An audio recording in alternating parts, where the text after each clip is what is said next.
Cumbria Chamber of Commerce podcast. I'm here today with Sue Reeve of Chamber members Windmill BTS. And today we're going to be discussing the topic of expenses and self-assessment for sole traders. So a really interesting topic, and thanks for being with us today, Sue. Can you just start off by introducing yourself to our listeners? Yeah, morning, Joe. Thank you. My name's Sue Reeve. I'm the owner of Windmill Bookkeeping and Training Services, Windmill BTS. And I also run a membership called the Business Finance Academy for sole traders to do their own bookkeeping with somebody who's got 40 years experience as a bookkeeper at the side of them. So it's a much more affordable way of doing your bookkeeping and also understanding the numbers in your own business. Excellent. I live in Cumbria, by the way, and originally from Derbyshire. So yeah, I moved up to Cumbria a couple of years ago. Brilliant. How'd you find it up here? I love it. I love it. It's the best thing I ever did. Yeah, can second that. So just before we kind of get into the conversation, can you just give us an overview of self-assessment, just for anyone that might be new to the topic? You just explain Sure. kind of how it works. Yeah.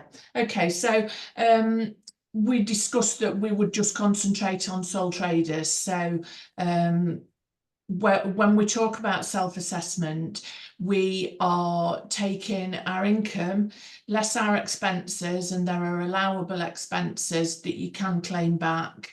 And we can maybe talk about some examples of that during the podcast.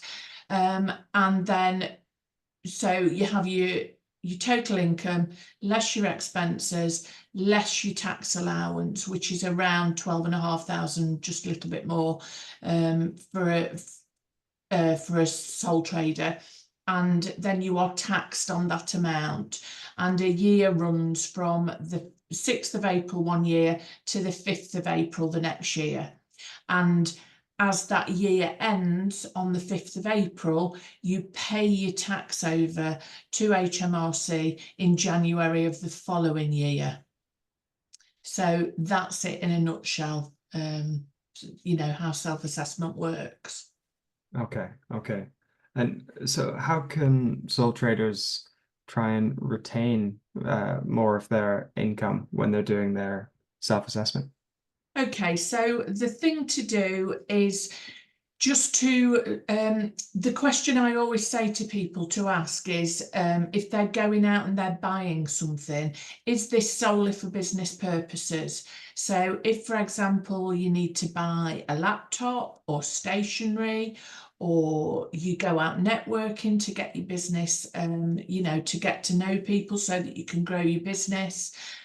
Whatever the cost may be, if you can say, yes, this is solely for my business, then you can offset that against your income. So we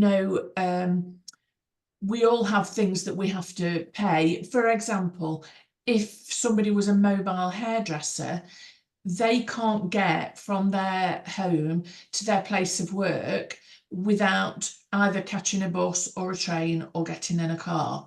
So there is a travel element to that, and that cost can be offset. So if they go and do somebody's hair and it costs £50, but it costs their client £50, but it's cost them £10 to get there, they're only going to be taxed on £40, which is the net of what they earn less the travel. And then obviously there'd be products and things as well. So you really need to just look at what your business is and what you're allowed to offset against that. So you gave examples there of things like laptop, stationery, mileage. Is there anything that people might not realize is a expense that they can claim on? Is there any common things that come up? Yeah, do you know, we were just talking about mileage, and one of the ones which I remember finding out a while ago now, which really surprised me, you can claim 20 pence a mile if you travel to, so for example, if you were traveling to your job, you can claim 20 pence a mile for riding your bike to work. Really? Yeah. Which, who knew? Wow. You know, so you can claim 45 pence a mile if you drive in your car. So Yeah. let's take that hairdresser as an example again. If Yeah. she or he, I should say, takes their gear with them in the car, then 45 pence a mile up to 10,000 miles, and then it reduces. But if she puts it in a rucksack and gets on a bike and goes, she can still claim 20 pence a mile. So you can claim 20 pence a mile and keep fit at the same time. That's amazing. Yeah, Yeah. I suppose it's the tires and Yeah, the yeah. things I like mean, that. obviously yeah, Yeah. yeah, exactly. But I mean, there are lots of things that you can claim. If you were going, I'm not suggesting for 1 minute that people go out and take their spouse or their children for a meal and claim it back against business. But if you are genuinely going to meet somebody, I might do it, go and meet somebody to have a cup of coffee to discuss discuss what they need. That's a genuine expense to say, I'll buy you coffee for you because we're talking about me doing work for you. So that's me being able to claim that expense back. So you can even claim for things like if you work from home, you can claim for use of home, and there are two different ways of doing that, which I won't go into on a podcast, but that's something that I can offer that information to people after the podcast if they want to get in touch. And so how do you go about kind of keeping all of this in check? And I suppose how do you kind of prove that this receipt for a meal is it was a meeting with a client? How does all that work? Okay, so I think to a certain extent it is about honesty. I mean, Yeah. I generally have got my meetings in my diary, whether that's an Outlook diary or whether that's a physical, like I do, a paper diary. I keep a record of when I've got a meeting and I save the receipts, and there's the proof. And I usually write on it, meeting with Joe or Yeah. whatever it might be. So there's an element of trust, obviously, Sure. but always keep receipts. And I would suggest using, excuse me, I would suggest using either taking photos or something like that, because very often receipts are printed out on a paper where the receipt fades after so long. Mm. So if you take a photo of it, you can store it in a file on your laptop or in a file on your phone, and then you've got that information to hand when you come to do your bookkeeping. Sure. We might have kind of covered some of this question, but are there any other ways that business owners, sole traders can save money that they might not have thought of? Yeah, I think it depends on your business, and Mm. it's hard to generalize. But it's certain practices that maybe we do at home but don't necessarily think to do for our work. So if you've got an office, are you shopping around for the cheapest electricity supplier? Are you shopping around for the cheapest stationery supplier, tea and coffee, whatever it might be? I think that's one of the ways. Another way, if you've got maybe a hospitality business or something where you maybe have got staff, are you overstaffing? Do you need to have all these people? If you know you're going to be a little bit quieter, do Mm. you need to have all of these staff, or can you cut your costs a little bit on staff? Give them the afternoon off because you know that you're only paying them for the hours they work, or whatever it might be. So I think it's very easy to just go, that's the cost, that's how much it's going to be. And with some things it is, but with other things, if just with a little bit of shopping around, a little bit of ringing round, you can find that you can get things a bit cheaper. Definitely. And with some of the Yeah. discounts through the chamber, through your membership, you can definitely Absolutely, get them absolutely. cheaper And there. incidentally, something like a chamber membership is a business expense. So that's something that you can claim back against your income. Good point. So moving on now to our next question. How can businesses stay in charge of their own bookkeeping to improve long-term finances? Okay, so I don't think people do it quite as much as they did, although when I get talking, it's often the case that people say, yeah, I just keep all my receipts in a shoebox or a file, and I'll take them to the bookkeeper or the accountant at the end of the year. That's not the best way to do things, for a couple of reasons, really. First of all, if you do it that way, you're going to end up not knowing what your tax is that you're going to have to pay until that person has done what they need to do for you. So recorded all the receipts, recorded all of your income, and worked out what tax you owe.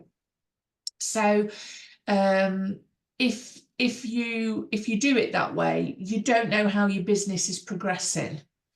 If you set up a software, which incidentally we're a while off yet, and they have pushed it back once, but HMRC are saying that you need to use a digital software. So for example, I don't know if I can name names, but there are softwares out there that you can use, like Free Agent and Xero, where you record all of the information, and then eventually you will submit your self-assessment from there as well. And that is something that's due to come in January 26. So if you are making those recordings of your income and your expenses on a week-to-week or at worst month-to-month basis, you know how you're progressing in your business. Mm-hmm. And rather than get to the end of the year and go, oh blimey, I should have had a bit more of a finger on the pulse as to how much we were paying for electric, or how much we were paying for this, that, or the other. So by having your finger on the pulse, you're a lot more aware of how your business is progressing, where you might make savings, where you might need to increase your fee to your customers, or whatever it might be. Sure. Okay. Yeah. Does that answer the question? That does. Yeah. That's good advice. Thank you. Yeah. So another bit of advice, if we can get you to pass on, Sue, is what about business owners that are outsourcing their bookkeeping? What should a business owner be looking for in a supplier? Okay, so if you're outsourcing your bookkeeping, so to a bookkeeper or an accountant, I would say be asking for regular reports or a regular meeting with that person, because it's very easy to just say, that's it, I've passed that over to somebody else, I don't need to worry about it now. But you're not keeping an eye on your business and how your business is progressing if you just completely leave it to somebody else. So my advice would be, have a look at what's being done, look through the sales, make sure it all looks right to you, look through the purchase invoices, make sure that looks right to you, and read and digest and ask questions about the reports that they provide, so that you understand what's going on in your own business. And you have some innovative solutions for this within Windmill BTS. Can you talk us through some of those? Yeah, okay. So we offer a couple of services. So I run a membership for sole traders, which provides people with a lot of resources within a Facebook group, access to a WhatsApp group where they can ask questions, help with deciding what bank account they might need, what software they might need, and that's all tied up in a monthly fee, for which, as we've agreed, I'm happy to offer a 10% discount to anybody who's a chamber member or who comes via this podcast. So that's one of the services we offer. We do bookkeeping for people. Some people don't want to take responsibility for it themselves at all, for all sorts of reasons. They might be too busy, it might really not be their thing at all. And in that case, we provide, as I just mentioned before, monthly reports, monthly check-ins. People can ring me when they want to if they're unsure about something. And then finally, we offer an interim finance manager service. So if, for example, your finance manager leaves the business for whatever reason, or takes long-term sick, or long-term needing to care for somebody. You might need somebody to just be able to step in and hit the ground running, make sure that the staff are taken care of that are in the finance department.